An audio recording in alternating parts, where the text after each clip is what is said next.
जय हिंद dear student.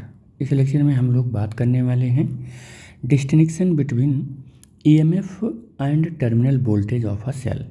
तो ईएमएफ क्या है और टर्मिनल वोल्टेज क्या है, हम लोग इस लेक्चर में यही देखने वाले हैं। तो फर्स्ट हमारा जो डिस्टिंक्शन है, it is the measured by the amount of work. किससे मेजर करते हैं इसको? अमाउंट ऑफ वर्क से मेजर करते हैं। और कैसा वर्क होता है वो? तो work done per unit charge होता है। कैसा होता है? Work done per unit charge होता है।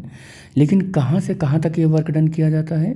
पूरे सर्किट के अंदर नहीं, बल्कि क्या होता है कि पॉजिटिव इलेक्ट्रोड से नेगेटिव इलेक्ट्रोड सेल के अंदर और नेगेटिव इलेक्ट्रोड से फिर बाहर सेल के पॉजिटिव टर्मिनल तक पूरा एक साइकिल कह सकते हैं।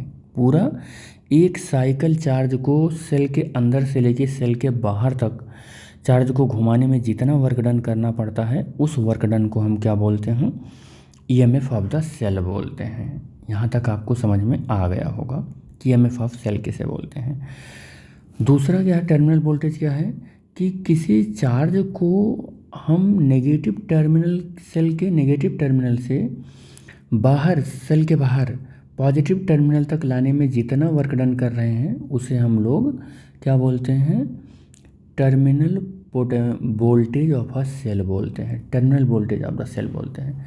सेल के बाहर की बात, जहाँ सेल के बाहर जितना वर्क डन करते हैं चार्ज को घुमाने के लिए एक्सटर्नल सर्किट में, उसमें जितना वर्क डन करते हैं उसे टर्मिनल वोल्टेज बोलते हैं।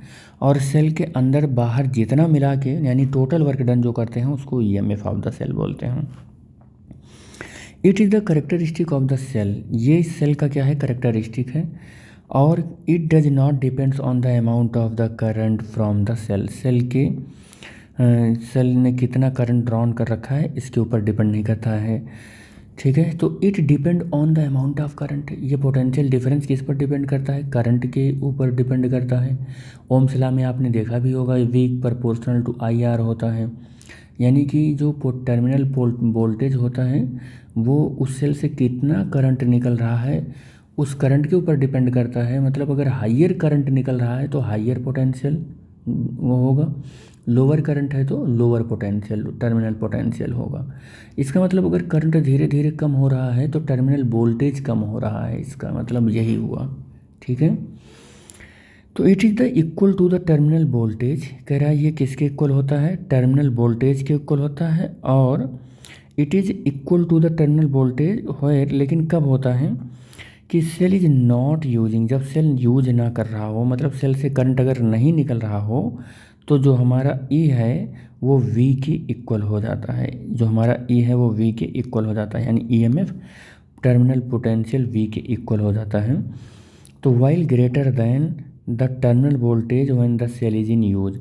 लेकिन जब सेल यूज में हो रहा है, जब सेल से करंट निकल रहा है, तो उस टाइम पर जो टर्मिनल वोल्टेज होता है वो EMF से क्या होता है? कम होता है। ठीक है, यहाँ पर देखो कि it is the equal to the EMF of the cell.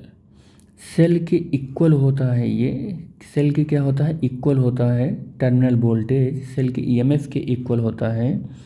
Is not in use, जिस टाइम पर यूज ना हो रहा हो। लेकिन वाइल लेस देन, जब यूज हो रहा हो तो क्या होता है कि ये कम होता है। क्या होता है?